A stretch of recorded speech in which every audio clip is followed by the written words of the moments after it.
aujourd'hui, c'est la bossa nova, qui est apparue en 1959, à peu près jusqu'en 1970. C'est la rencontre de la samba brésilienne avec le jazz des années 60. Bossa nova signifie nouvelle manière ou encore nouvelle vague. La rythmique caractéristique de la bossa nova, qui est très fluide, nous vient de diverses influences de la culture brésilienne.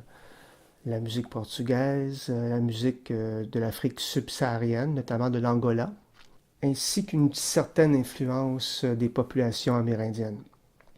C'est caractérisé par une rythmique syncopée, très variée, développée sur des longues plages. Contrairement aux musiciens nord-américains qui faisaient un type de bossa nova un peu plus archétypal, chez les Brésiliens, la musique bossa nova est un peu plus près des racines, donc un petit peu plus subtile et sophistiquée. Jobim disait de la bossa nova que c'était de la musique de chambre populaire.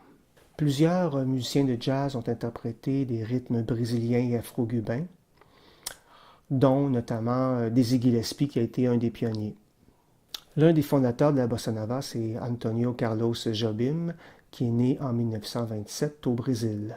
Il est décédé en 1994. Il a collaboré avec João Gilberto, Luis Bonfa, Stan Getz, Frank Sinatra et Ella Fitzgerald notamment. Il a suivi des études classiques.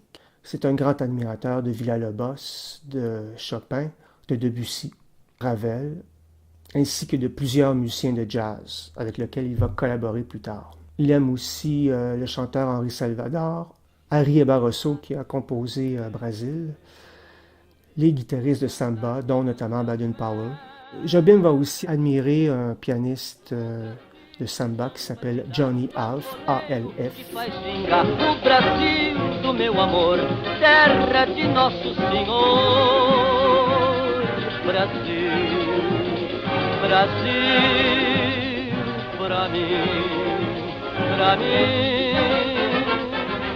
C'est le créateur, ou plutôt le co-créateur de la bossa nova, avec Gilberto, et puis Vinicius de Moraes. Le jeu de Jobim est tout en douceur et en subtilité. Il compose des longues mélodies d'apparence simple, mais quand on regarde de plus près, il y a toujours des petites tournures relativement sophistiquées. Souvent, les appuis des mélodies sont sur des temps faibles. Ce que je vous conseille d'écouter de Jobim, il y a Chega de Saudade, Desafinado, Triste. Il a composé énormément de succès. On va parler rapidement de la bossa nova. Donc, il y a des rythmes souvent en développement rétrograde. Qu'est-ce que ça veut dire? C'est que si on fait...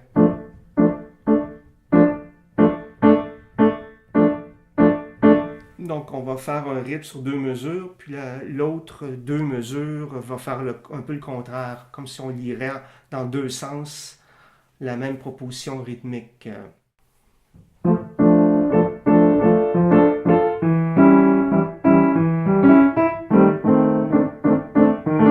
Aussi un rythme bossa nova parmi d'autres. C'est souvent syncopé, c'est souvent entre les temps. Donc, 1, 2, 3, 4.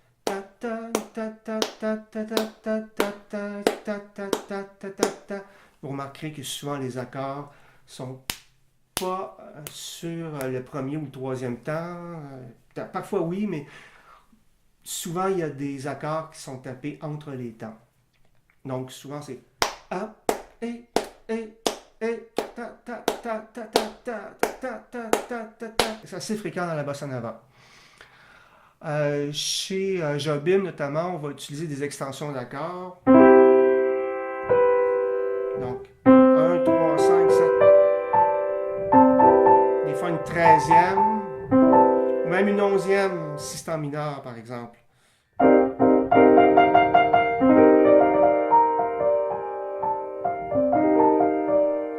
Et puis des accords diminués avec des extensions.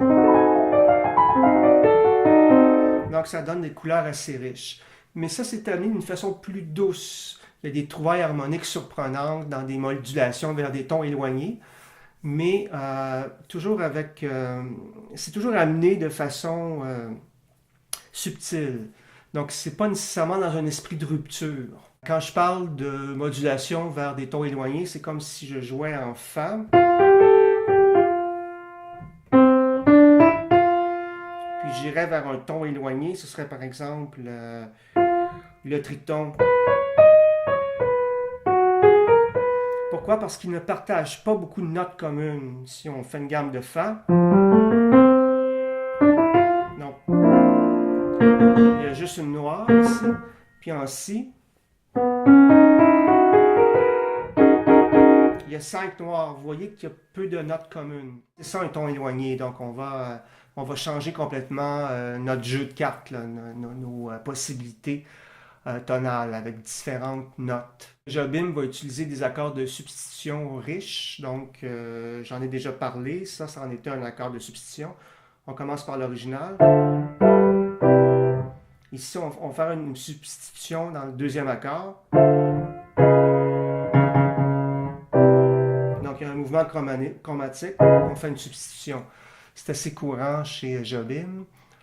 Il y a des tournures mélodiques étonnantes aussi, une utilisation insistante de la septième majeure, par exemple dans l'accord, dans la ligne mélodique. Donc au lieu de jouer, on va aller chercher cette note-là. Une note qui est un petit peu moins consonante, sans être totalement dissonante. Dans les pièces que je vous propose dans Wave, dans la mélodie, vous allez entendre des grands intervalles de sixte ou même de septième. Dans Desafinado, il y a une mélodie qui est souvent chantée en syncope. Si je fais une mélodie qui serait un petit peu plus usuelle, ta ta tu tu ta tu tu. Chez Jobim, ce serait ta tu ta ta ta ta ta. Donc c'est pas toujours en syncope, mais c'est majoritairement en syncope, c'est-à-dire entre les temps. On peut sentir la bossa nova aussi par le fait que c'est en 2/4 et non pas en 4/4. Donc, par exemple, si vous jouez 2,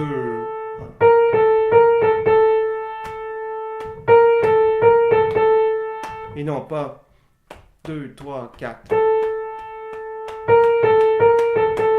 etc.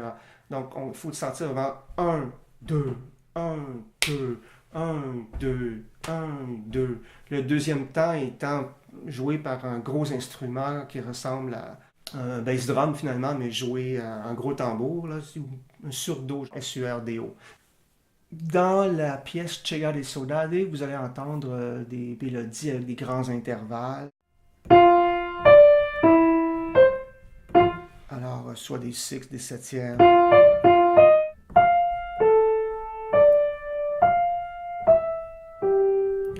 Etc. Insensates, How Insensitive en anglais. Alors, cette pièce est une bossa nova. Ce qui était souligné, c'est le fait que la mélodie est inspirée d'un prélude de Chopin. En fait, c'est le prélude en mi mineur. Et puis, si on joue la pièce, ben là, je ne jouerai pas le prélude, mais en gros, là, ça donne à peu près ça.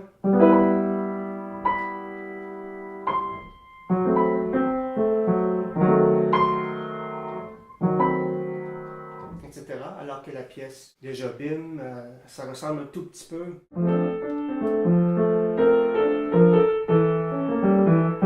Etc. Alors on voit tout de suite une petite parenté entre les deux pièces. Ce qu'on remarque, c'est qu'il y a des marches de 2/5 qui sont non résolues. Donc ce qui donne...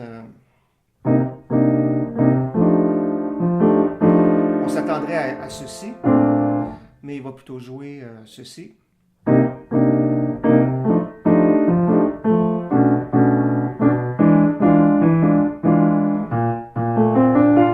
Donc c'est comme des tritons. Donc si on n'entendrait que la basse, ça donnerait...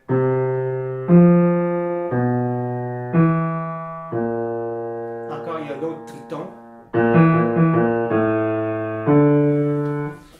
Alors c'est des mouvements harmoniques et de basse qui sont un petit peu moins usuels, mais ça passe bien parce qu'il y a comme un mouvement qui nous entraîne dans une sorte là, de marche, là, une répétition d'accords qui sont répétés selon les mêmes intervalles. Alors ça fonctionne quand même.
Les pièces que je vous propose pour illustrer la bossa nova, c'est deux pièces de Jobim. La première, Wave, qui a été ici jouée dans les années 70 environ. Vous allez entendre un jeu tout en finesse, avec des appoggiatures. Remarquez aussi l'équilibre entre l'harmonie, parfois un petit peu moins usuelle, et la mélodie limpide. Quand je dis harmonie moins usuelle, vous allez voir que parfois il y a des petits accords un peu étonnants ici et là, même si en gros c'est très coulant comme musique. Dans le second extrait, Desafinado, l'accompagnement du piano est une sorte de contrepoint mélodique, donc une deuxième mélodie qui s'ajoute à celle du soliste. Mais ça s'entend par une économie d'accords, avec parfois des accords un peu plus ouverts, donc moins serrés, et davantage des accords de ce type, plus étendus dans le registre. Il y a toujours une recherche de l'épuration dans le jeu de Jobim. Et c'est difficile d'être original et simple. Je pense que Jobim a réussi ce pari. Un petit peu comme la ligne claire en bande dessinée. Le dernier extrait, Chega de Saudade, qui a été joué en 1986 au Festival de Jazz de Montréal. Encore une fois, vous allez entendre une ambiance qui est douce, mais toujours dansante. En passant, Saudade, ça veut dire en quelque sorte blues en brésilien. Ça peut vouloir dire aussi j'ai de la peine que tu ne sois pas là. C'est un peu le sentiment qu'on peut ressentir en disant Saudade. Mais tous les Brésiliens vous diront que c'est un terme qui est complexe à définir, un peu comme le mot blues ou le mot spleen. Dans cet extrait, Jobim, en plus de jouer du piano, il accompagne vocalement le chœur et crée des petits contrepoints en jouant ici. Remarquez aussi les arrangements qui sont assez soignés avec des contrepoints à la flûte notamment. Triste de Jobim, c'est une bossa nova en sol majeur. La mélodie est entre les temps, ce qui est typique des mélodies brésiliennes. 3, 4.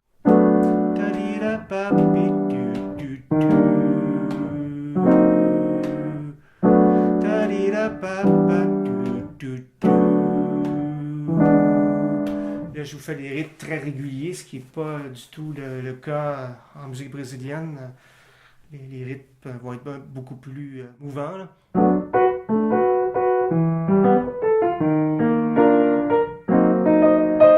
Etc. Si vous regardez la grille mélodique, vous allez voir dans l'animation qu'il y a quelques accords qu'on n'a pas vu beaucoup en rouge, notamment, là je le fais dans une autre tonalité, mais